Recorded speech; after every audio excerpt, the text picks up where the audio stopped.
Conversando. ¿Qué tal? Bienvenidos a Conversando. Hoy tenemos un programa muy polémico por nuestro invitado. Es Manuel Espino, fue presidente del Partido Acción Nacional cuando Felipe Calderón llegó a la presidencia de México, pero ahora ha desatado la polémica porque le pide al gobierno de López Obrador, un gobierno de izquierda que parecía que nunca podía haber puntos de acuerdo entre la derecha y la izquierda. Manuel Espino lo ha logrado acercarse al primer círculo del gobierno de López Obrador, siendo incluso funcionario, acercándose al propio secretario de Gobernación, también, hasta donde tenemos entendido, a la propia secretaria de Seguridad Pública para poner este tema sobre la mesa, que es lo que ha levantado ámpula en territorio mexicano. Ha pedido que no se descarte la posibilidad de que el gobierno mexicano abra el diálogo con grupos del crimen organizado como una de las vías para reducir la violencia en México y tratar de llegar a acuerdos que pudieran pacificar al territorio mexicano. Por supuesto que levantó ámpula y con eso le doy la bienvenida. Bienvenido, Manuel. Adelante. Gracias, con muchísimo gusto. Buenas tardes. Empecemos por el principio. ¿Cómo se dio esta reunión en Palacio Nacional? Hay fotografías tuyas con el presidente López Obrador.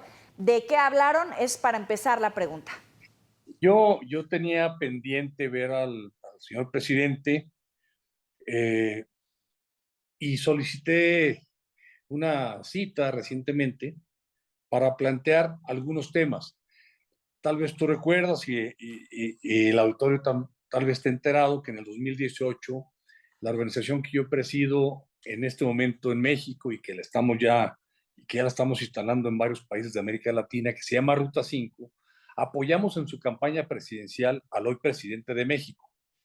Y hemos tomado una serie de acuerdos en esta organización de cara al proceso de renovación de la presidencia y de los poderes y del poder legislativo en el 2024, y que nuestros acuerdos tienen que ver con apoyar el proyecto y la continuidad del proyecto que nos propuso el presidente Andrés Manuel López Obrador, que es la Cuarta Transformación, proyecto que hicimos propio desde el 2018. Y solamente quería correrle la atención al presidente de comentar los acuerdos que hemos tomado. Uno de ellos es en el sentido de que, independientemente de quién sea candidato o candidata a la presidencia de la República, lo vamos a apoyar porque estamos comprometidos con el proyecto que él encabeza y que va a heredar seguramente a quien lo suceda en la presidencia de México.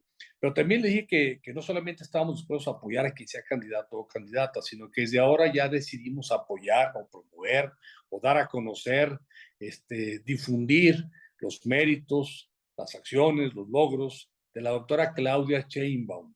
Y solamente quise correrle esa atención, informarle de ello.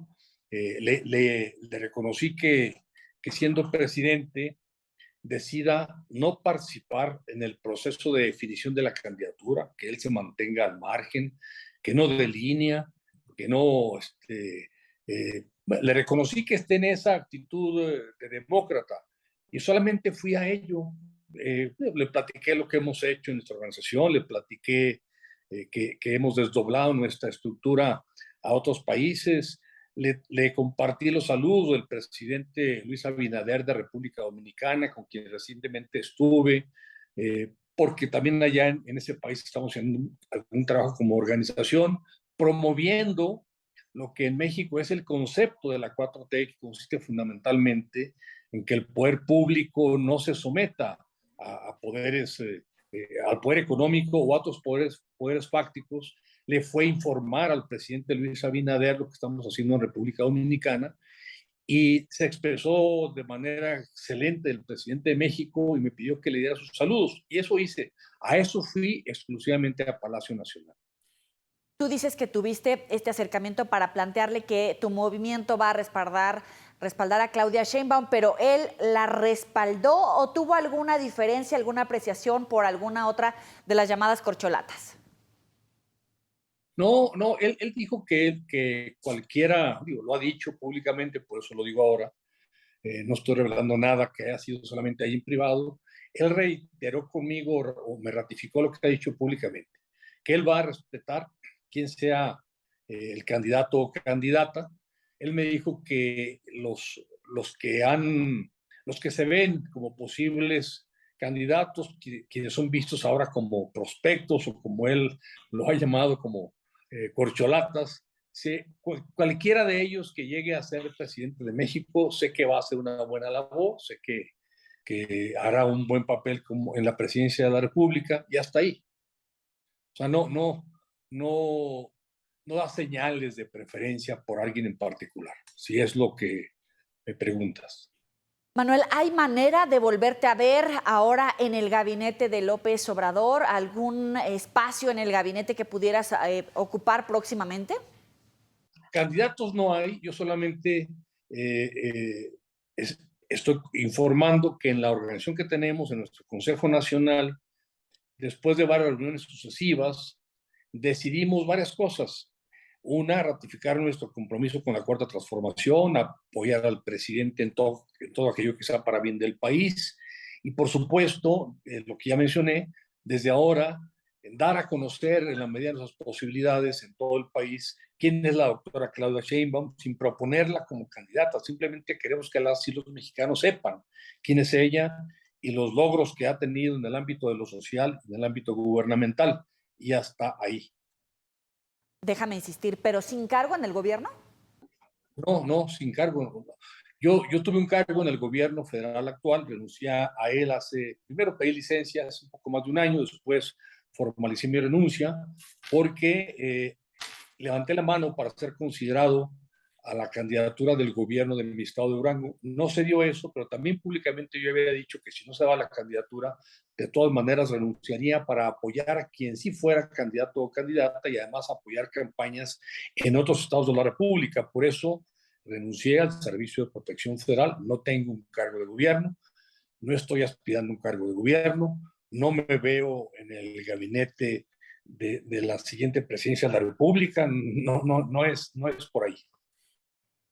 Te escucho con atención, pero no me queda claro. ¿Le plantaste o no al presidente López Obrador este acercamiento que ya le hiciste saber tanto a la secretaria de Seguridad Pública, según tengo entendido, como al secretario de Gobernación? ¿Le planteaste o no la posibilidad de que se llegara a este acercamiento, que él se acercara directamente con estos grupos? No hablamos de ese tema. Sí le dije que yo seguía interesado pues en el tema de la seguridad de México y que estoy pues buscando cómo apoyar a alcaldes o a gobernadores en esa tarea, porque me preguntó qué estaba haciendo. Le dije, no, pues ando buscando la manera de apoyar en ese tema. En ese tema, incluso al ministro de Seguridad en República Dominicana le ofrecí esa tarea. Lo hice con algunos senadores y diputados de la República de Chile, donde también tenemos ya una estructura nacional de esta organización que se llama Ruta 5. Es un tema que conozco de mucho tiempo. Yo empecé en los temas de seguridad en los años 80, en eso me especialicé académicamente hablando, he tenido diversas experiencias dentro y fuera del país en ese rubro, y por eso es que elige al presidente, estoy en esa intención, estoy trabajando en ello, de ayudar a revertir el proceso de inseguridad y de violencia que ha lacerado muchísimo a nuestros pueblos en América Latina. Digo que esa es una prioridad personal, el contribuir en ese tema y hasta ahí, no más. No hablamos de la propuesta en concreto que yo le había hecho llegar hace pues, ya meses al secretario de Gobernación. ¿Y en qué quedó esta propuesta con Adán Augusto López? ¿Solamente se lo platicaste o hubo algún acercamiento más allá? Y en todo caso, vamos a hablar de nombres, pongámosle rostro. ¿Quiénes son esos dos grupos? Bueno, es que la propuesta es una propuesta que tiene que ver con la pacificación y la reconciliación nacional desde la perspectiva de la seguridad humana, que es un concepto muy interesante que ha promovido la Organización de las Naciones Unidas desde los años 90, ya del siglo pasado, y que tiene que ver con asegurarle a las sociedades lo básico que necesitan para inhibir las posibles tentaciones de delinquir. Si a una comunidad se le asegura salud, se le asegura empleo, se le asegura acceso a tecnologías, se le asegura educación, se le asegura acceso a la vivienda, etcétera, pues es difícil que alguien quiera sumarse a los grupos delictivos porque tiene resuelta la seguridad humana. Entonces, con ese enfoque está la propuesta que le entregué en mano al señor secretario de Gobernación. Quedamos de que después él la vería con detenimiento y lo platicaríamos posteriormente. Yo llegué a solicitar nuevamente audiencia con él para ver si podíamos profundizar en el tema, pero ya no fue posible. Entiendo que la agenda del secretario de Gobernación es muy complicada, ya no insistí, pero bueno, la propuesta está ahí. Y hoy fui a un foro en el Senado de la República a compartir mi opinión de qué debiera hacerse, además de la estrategia de seguridad que implementa el gobierno federal, y que yo estoy de acuerdo con esa estrategia. Yo sugería que se considerara también la posibilidad de acordar con grupos del crimen organizado, no entrar a un esquema de negociación, negociar no, decirles, te proponemos que hagas esto y dejes de hacer aquello, en un proceso de justicia transicional donde haya un resarcimiento de daños por el daño que ellos han causado. Yo partía de la premisa de que la solución del problema de violencia que tenemos no es obligación solamente del Estado mexicano, de las autoridades de gobierno, también es de los ciudadanos afectados. Pero yo decía, además también hay que involucrar en la búsqueda de fórmulas de solución a los que han causado daño, porque tenemos que sacarlos de la situación criminal en la que se encuentran y darles también la oportunidad de reinserción social a actividades lícitas.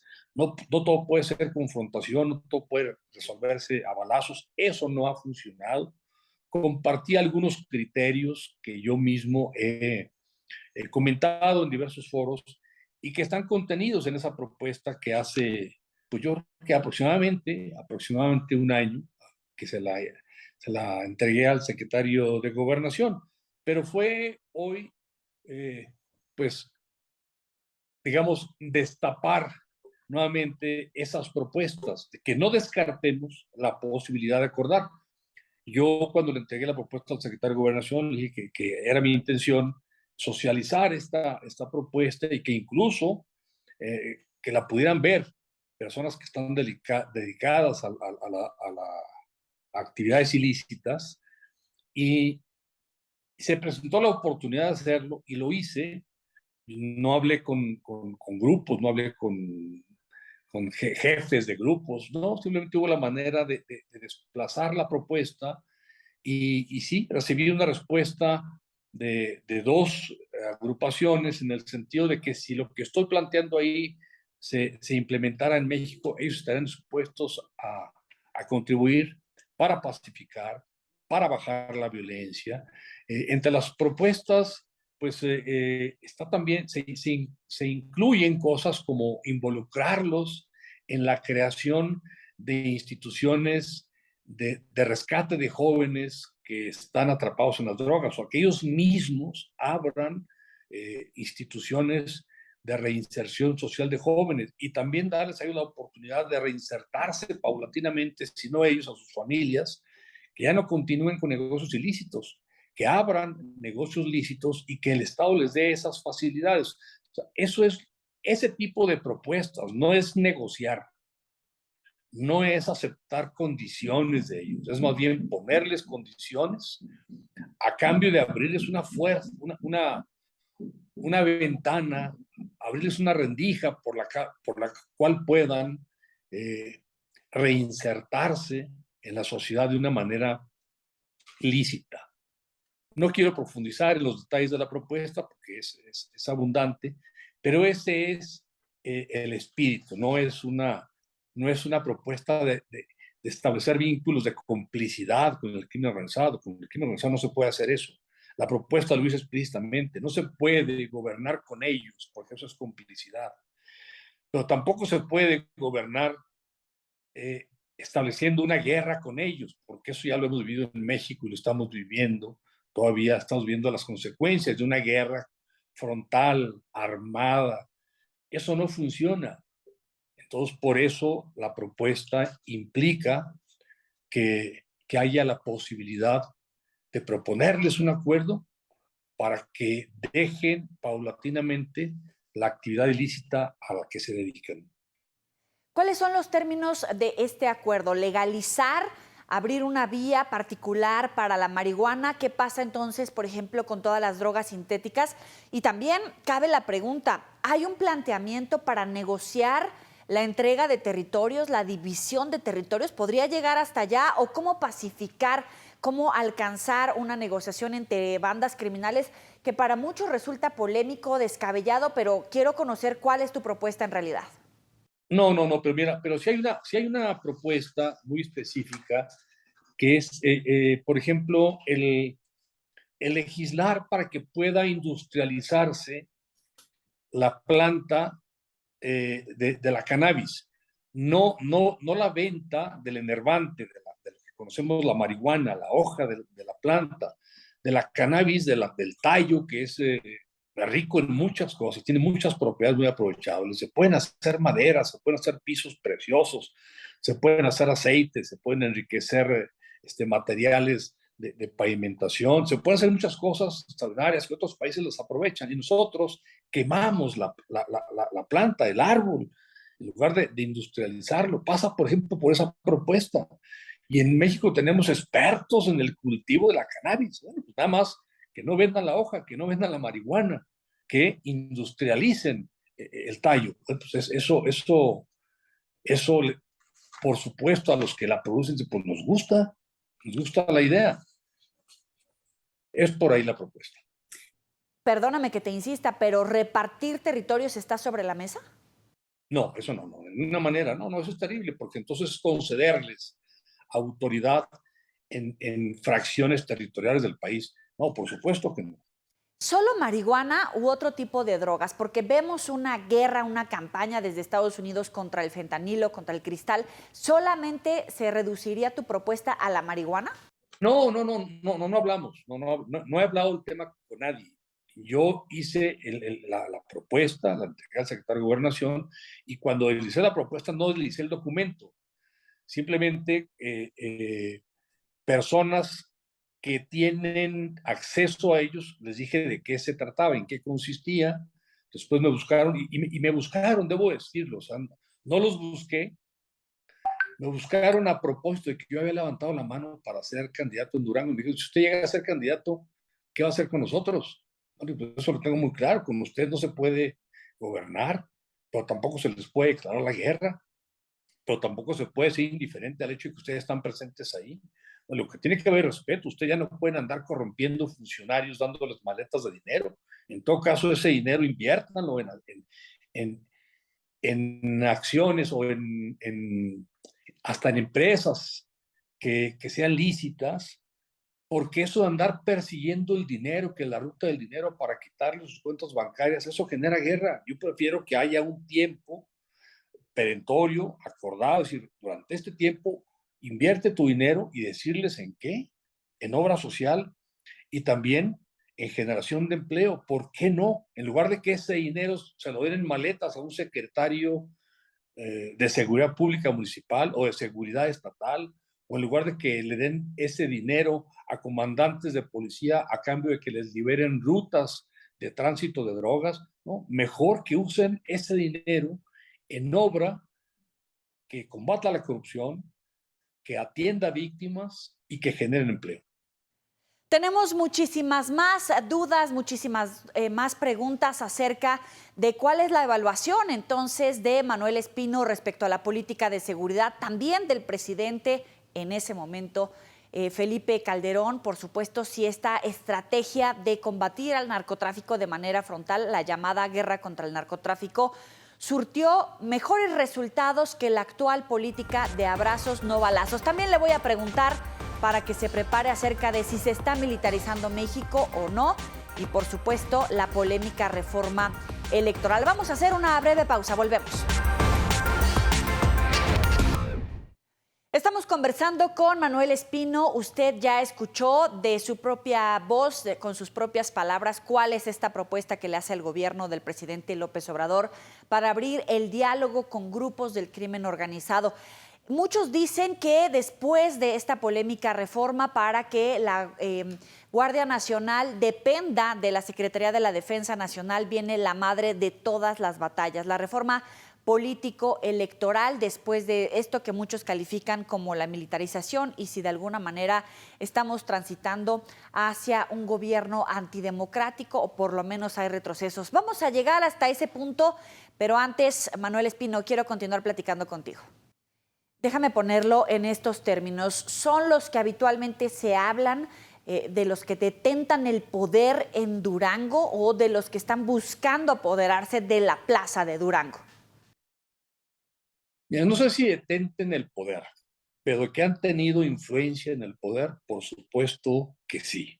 Yo afirmé hace unos días que sabía de cierto que los directores municipales de seguridad pública de años recientes, todos estaban de una u otra manera cooperando con ellos. Pues eso no puede ser, no puede ser. Entonces, lo que yo les decía, ustedes no se pueden meter con el gobierno, no pueden nombrar funcionarios ni presionar a gobernantes para que nombren a tales o cuales personas en la función pública, pero tampoco pueden postular candidatos, porque también, yo lo dije hace 11 años que estábamos en la antesala de la narcopolítica y hoy ya hay partidos que postulan candidatos que vienen del crimen organizado. O sea, ya llegan a las cámaras federales, a los congresos locales, a los ayuntamientos, personas que fueron enviadas por los grupos del crimen organizado. Eso no puede ser. Entonces, se les tiene que proponer algo a cambio de que dejen de hacer eso. Mira, quiero hacer énfasis en esta parte. Cuando se habla de negociar la paz en Colombia, es con grupos de la guerrilla, las fuerzas, las FARC, las famosas FARC, donde ya hubo un acuerdo de paz que pasa por muchas etapas, la restitución, un acuerdo de no repetición.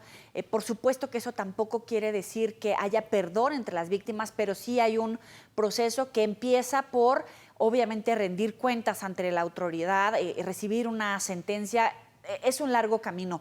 ¿Cuál es la diferencia entre ese proceso de paz entre el gobierno y la guerrilla y un proceso de paz o de pacificación entre el gobierno de México y grupos del narcotráfico? Porque hay una diferencia enorme en ese sentido. Y también te pregunto, tú dices, hay una diferencia entre acordar y negociar. ¿Cuál es esa diferencia? Sí, mira, a propósito de lo que dices de Colombia, yo viví ese proceso muy de cerca. Tenía yo un cargo en una organización internacional de partidos políticos y teníamos el acuerdo de contribuir a la pacificación en América Latina. Le hice una propuesta al presidente Calderón que la rechazó, la llevé a Colombia, fue bien aceptada. Le ayudamos al gobierno de Colombia a modificar una estrategia que tenía en contra de las FARC y finalmente se llegó a hacer un operativo en cuyo diseño también estuvimos involucrados, un operativo que rescató a 13 víctimas que están en manos de las FARC. No se disparó un tiro, no se derramó una gota de sangre y comenzó un proceso muy, pues, a florecer la paz en las principales ciudades. Una de las ciudades más inseguras era Medellín, que hoy es una ciudad muy segura. Se fue erradicando el problema de la violencia en las calles de las ciudades de Medellín, de Bogotá, de Cartagena, vaya, de las principales ciudades del país. Pero eso pasó por establecer algún vínculo con los grupos y ofrecerles una propuesta de cómo pacificar al país, disminuir la violencia y sí, ciertamente afectando sus intereses económicos, pero dándoles la opción de que se dediquen a otras tareas también. Y funcionó muy bien. Después de que eso funcionó, incluso la agrupación que yo presidía entonces recibió cartas de agradecimiento y de reconocimiento a la labor que hicimos en cooperación con el gobierno para que se dieran esos resultados. Se lo propuse al presidente Calderón, pero pues estuvo reticente. Lo invitamos a un foro internacional como uno que hicimos en Colombia. Finalmente aceptó, pero dejó plantados, mandó a Genaro García Luna. Yo le había dicho que de Genaro García Luna no había buena opinión en algunos de los países cuya representación vino a México. Pero en lugar de que genere confianza, su presencia genera desconfianza. El presidente Calderón nunca quiso aceptar que Genaro García Luna tuviera alguna relación con el crimen organizado. Y entonces, eso es de las cosas que yo propongo que no se hagan, o sea, no se pueden hacer pactos de impunidad. Eso no. Pero ya que te metes en ese tema, Genaro García Luna lo alcanzó a hacer. Tú pusiste el tema que también, pues obviamente va a sacar chispas porque Genaro García Luna, pues según tenemos entendido, hubo varias alertas dentro del gobierno del expresidente Felipe Calderón. En este momento está enfrentando a la justicia estadounidense. Todos nos preguntamos cuál va a ser el alcance si es que este juicio contra García Luna tiene repercusiones en otros políticos mexicanos. Pero en ese momento, ¿Genaro García Luna alcanzó a hacer algo? No, no, no, no. Ellos no hicieron nada de lo que propusimos, incluso derivado de ese evento que tuvimos en México, con la presencia de representación de muchos países, de Europa, de Asia y de América, por supuesto. Hicimos o yo redacté un libro que se llama eh, Estrategia para la Paz Justa. Y poníamos el énfasis en justa porque puede haber paz, pero sin justicia. Puede haber paz en un estado autoritario, puede haber paz en un estado donde hay hambre, donde hay desempleo. O sea, no queremos solamente ausencia de guerra, sino que haya justicia social para las familias, en este caso de nuestro país. Entonces, en otras palabras, a tu decir, el expresidente Felipe Calderón tuvo oídos sordos ante estas alertas contra Genaro García Luna, alertas que se sabían no solamente en territorio mexicano, no solamente entre integrantes de su gabinete, en tu caso del Partido Acción Nacional, representantes de otros partidos políticos y sobre todo gobiernos extranjeros. ¿Hubo oídos sordos por parte de Felipe Calderón? Bueno, pues hubo oídos sordos, hubo sordera presidencial a diversas propuestas. Yo en alguna, pues no discusión, pero platicando el tema con él se resistía, incluso llegó a decirme que lo que yo pretendía era que no se combatiera el crimen organizado, no, de ninguna manera. O sea, pero hay formas de combatir el crimen organizado, hay formas, y la que él estaba implementando evidentemente era fallida. O sea, él implementó una estrategia que lo único que generó fue muerte, o sea, fue una estrategia homicida, no fue una estrategia exitosa. Sí le llegamos, yo creo que muchos a advertir que si esa estrategia no se modificaba, pues nos iba a dejar como herencia a los mexicanos una dinámica de violencia, de inseguridad que podríamos tardar muchos años en resolverla. Y lo estamos viendo, o sea, yo creo que la estrategia está bien orientada, evitar la confrontación violenta, pero eso va a llevar ciertamente años. ¿Cuáles dirías que son esas lecciones aprendidas entre la guerra contra el narcotráfico que deberían de tomarse en cuenta a la hora de plantear si es que hay una estrategia de seguridad por parte del gobierno del presidente López Obrador? Es decir, lecciones aprendidas que tal vez pudieran corregir el rumbo con esta política de abrazos no balazos. Yo no conozco la estrategia de seguridad.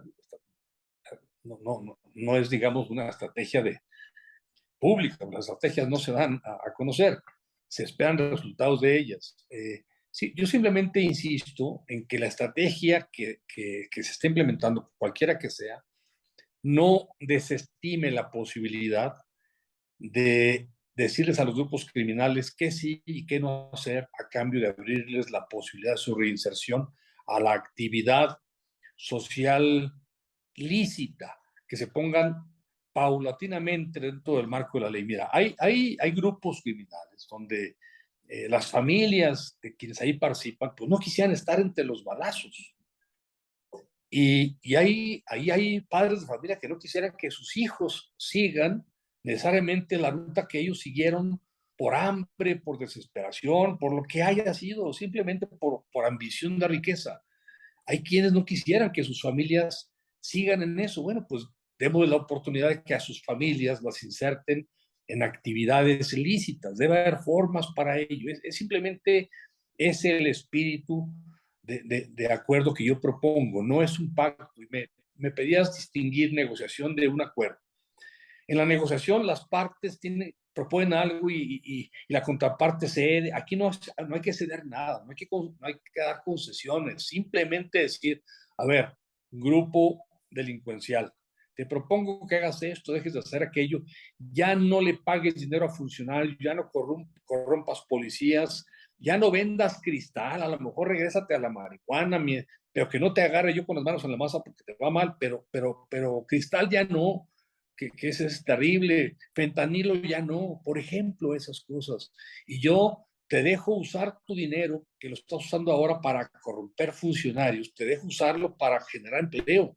A lo mejor un alcalde le puede decir a un grupo que distribuye drogas en su municipio, mira, ya no le pagues a mis policías, ese dinero a lo mejor inviértelo para que equipes una escuela primaria o para que equipes una clínica.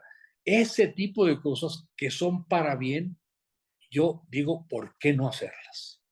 Hasta el momento de la grabación de esta entrevista, ¿has recibido alguna llamada por parte del gobierno, del presidente López Obrador, del propio secretario de Seguridad para dar continuidad a estas charlas?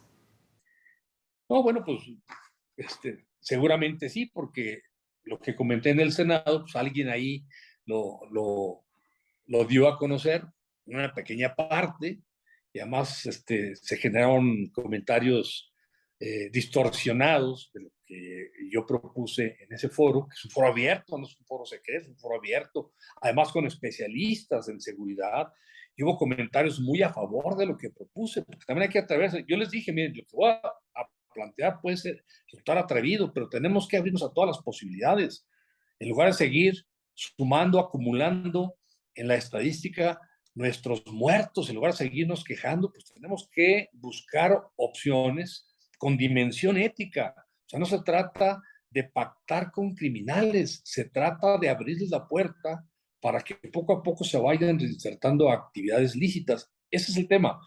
No me han hablado, no sé si lo van a hacer, no creo que sea para tanto. El secretario conoce la propuesta, pues se la entregué. La secretaria de Seguridad nunca le entregué la propuesta. La última vez que yo tuve una conversación con ella, le dije que estaba trabajando en esa propuesta y le dije, yo incluyo ahí la posibilidad de que haya acuerdos para la pacificación. Su reacción me parece que proyectó un desacuerdo con lo que yo le estaba diciendo. Al día siguiente o a los 2 días ella compareció en el Senado y ella dijo, hay gente que propone hacer acuerdos con grupos criminales y eso nunca lo vamos a hacer. No me siento aludido, no creo que lo haya dicho por lo que yo le comenté, pero bueno, entiendo que hay quienes, desde una postura muy comprensible, pues no quieran abrirse esa posibilidad. Yo creo que más importante que mantener un conflicto frontal es darle paz, tranquilidad y seguridad a las familias mexicanas. En Colombia, con la propuesta que hicimos, no fue el mérito nuestro, fue mérito del gobierno, pero participamos en el desarrollo de ese operativo. ¿Qué se logró? Se logró pacificar. Se logró que la gente dejara de tener miedo. Se logró que dejara de crecer el número de asesinatos en las ciudades. A lo mejor no se aniquilaron a los grupos criminales porque había voces desde la función pública de Colombia que decían es que hay que aniquilar a los grupos criminales. No, pues con ese criterio nunca vamos a pacificar a la sociedad. Tiene que haber otras formas. Lo importante es que las familias vivan en paz, vivan tranquilas, que no vivan bajo la zozobra de que la violencia está tan enseñoreada en nuestras comunidades que a nuestros hijos, a nuestros familiares les puede tocar hoy o mañana. No podemos acostumbrarnos a eso. Tenemos que buscar maneras de pacificar. Pero hasta ese momento no hubo ninguna instrucción por parte del gobierno de López Obrador, del secretario de Gobernación, de la secretaria, incluso si es que llegó hasta ese punto de que pararas, de que no hubiera avances en esa propuesta para no descartar el diálogo? ¿No hubo una instrucción de parar o de no hacerlo? No me acerqué con nadie. A mí me buscaron personas que yo no sabía quiénes eran, que insistían en verme, me decían que querían platicar conmigo a propósito de que yo había ofrecido buscar o había anunciado que buscaría ser candidato a gobernador. Cuando lo recibí, que recibía mucha gente, pues hubo personas que me decían, venimos de parte de tal grupo y queremos preguntarle esto. Eh, si usted llegara a estar ahí, ¿cuál sería su posición con nosotros? Bueno, pues nada más pleito no, pero tampoco permitirles que sigan haciendo lo que están haciendo. Tendríamos que transitar en un proceso de pacificación que evite lo que se ha mantenido hasta ahora, la corrupción a funcionarios. Eso no puede continuar. Es todo. Pero no, yo no, la propuesta que le hice al secretario de Gobernación, ni siquiera sé si la leyó. Él me dijo que la leería y que después la comentaríamos. Ya no la comentamos, ya no hubo posibilidad. Yo busqué varias ocasiones platicar con él, pero ya no fue posible. Entonces, ya asumí que ya no hubo interés en la propuesta y está bien. Y yo tampoco seguí insistiendo. Eh, Ahora, acabo de decir que a donde he estado en algunos países promoviendo la organización de Ruta 5, que se llama nuestra organización, pues he tratado de compartir con funcionarios, con legisladores de esos países estos temas, porque es un fenómeno que no es privativo de México, también afecta en otros países y es un tema que a mí me interesa y en el que me interesa colaborar de esta manera, no pactando con grupos criminales cosas que les permitan seguir haciendo las suyas, ¿no? Bueno, ya que estamos sobre este tema, permíteme preguntarte, cuando hablas de todas estas propuestas que se hacen en materia de seguridad para pacificar a México, en todo caso, ¿cuál es tu opinión respecto a poner la Guardia Nacional bajo el mando de la Secretaría de la Defensa Nacional? Algo que se ha sido muy criticado desde el gobierno del presidente Felipe Calderón, de que los militares realizaran labores de seguridad pública, una amplia crítica respecto a que no los regresaban, por supuesto, a sus lugares de concentración. Hoy ya lo hacen a través de una reforma para poner bajo el mando de la Sedena. ¿Estás de acuerdo o, como dicen algunos, tiene visos de militarizar la seguridad el gobierno en México? A ver, yo estoy de acuerdo que hay un proceso transitorio en el que las Fuerzas Armadas le ayuden a México a procurar la seguridad de los ciudadanos, de las familias mexicanas, porque desde gobiernos anteriores se vinieron cometiendo sucesivamente errores que fueron debilitando a las policías civiles, municipales y estatales. Es caso de excepción las policías que tenemos en México en las que se puedan confiar. Se descuidaron cuando el gobierno de México decidió sacar a los militares a las calles y ponerlos a hacer tareas de seguridad pública, violando la ley. O sea, ahí comenzó un error muy grave. Se echaron a la hamaca, se fueron a la milonga las policías civiles, se corrompieron, dejaron de capacitarse y hoy tenemos policías civiles, municipales y estatales, en términos generales, salvo alguna honrosa excepción, que no podría atreverme a decir de una sola, si acaso de la policía de la Ciudad de México ha dado muy buenos resultados, pero fuera de ahí, no conozco una policía que yo considere que es muy buena y muy confiable. Entonces, mientras nos damos tiempo de formar policías civiles, municipales y estatales, acepto de manera perentoria, de manera subsidiaria, la ayuda de los militares. Eso no significa militarizar al país. La militarización es darle poder, concederle poder político a los militares. Y el poder político en México lo tienen civiles. Los alcaldes son civiles, los gobernadores son civiles, el presidente de México es civil. Y las autoridades militares están subordinadas a las autoridades civiles. Entonces no estamos en un proceso de militarización. Y después de esa reforma, algunos aseguran que viene la madre de todas las batallas, la pelea, la disputa por la defensa del Instituto Nacional Electoral. Para muchos, esta propuesta de reforma que hace el presidente López Obrador, Morena y sus partidos es para desmontar el sistema de partidos, desaparecer al INE. Algunos señalan que puede ser un retroceso en la democracia o el fin de la democracia misma. ¿Tú consideras que es así, o cuál es tu punto de vista de esta propuesta que hace el presidente López Obrador en la política electoral en México?